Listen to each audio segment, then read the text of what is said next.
Hello everyone, welcome back to our channel. दिनै first time आङो mini vlog लाबोदों आरो नोंथांमोननि थाखाय माने बिराद busy नालाय आंनि personal खामानिनि थाखाय so माने vlog लाबोबाय थानो हाया आरो गोदान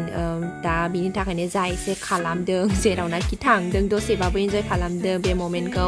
ओंखायनो बेखौ दसेल' खेबनानै नोंथांमोननि थाखाय mini vlog लाबोदों आरो बेनो first time नोंथांमोना interest मोनोबा नायलांदो दा जोङो फैदों मोनसे केफे गोदान खुलिदों आरोना जोंनिनो खाथियाव बेनो जाहैबाय लकेशना मा होनोमोन बेखौ किचेन कुइन होननाय दं आरो ना कुदुमतला खाथियावनो दा बेयावहाय मोनसे फुड कोर्ट होननाय गोदान रेस्टुरेन्ट खुलिदों बे फुल भेज आरो ना बेयावहाय दा नोंथांमोना जुदि इन्ट्रेस्ट मोनोबा लाइक स्वीट्सफोर जानो गोसोबा बा नन भेज जानो गोसोबा नोंथांमोनाहाय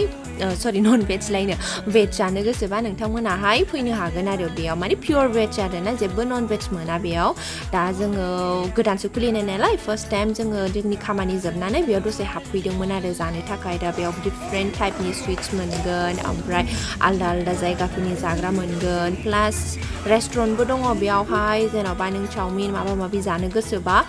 जानो हागोन आरो बेयावनो दा जाग्रायाबो ओरैबायदि गोथाव नोंथांमोना जुदि फैनानै जाफैनायनो हागोन आरो ना जुदि मोजां मोनोबा जुदि जायफोरा क'क्राझारनिनोखा बिथांमोना मोनथिगोन जानो हागौ बे फुड प्लाजानिजों एसे एखेहाङानो जा मोनो फुड प्लाजायाव बेयावबो मोनो बाट स्टिल गोदान नालाय बेयाव प्राइसआ एसे खमसिन आरो नोंथांमोननो जास्ट खोन्थाहरबाय आङो जुदि नोंथांमोना जानायनो गोसोबा फैनानै जाफैनो हागोन ओमफ्राय इभेन डेक'रेसनाबो बिराद मोजां ओमफ्रायो बाहेरायाव ओरैनो दसे जानायनि थाखाय दङ एन्ड सिङाव रेस्टुरेन्टनि थाखाय बेलेग जायगा दङ आरो दा जोंबो जानोसै नै जाग्रायाथ' बिराद गोथावखा होननाङा माने लाइक मोजां मोनदों जोङो माखासे जानायफोरखौ बारा हेभि जायासै आरो ओमफ्राय जास्ट साहा लोंबाय साहायाबो बिराद मोजां गाइखेर गोनां आरो ना दा जाग्रा एसे जाबाय दा नोंथांमोना नायलांबानो जाबाय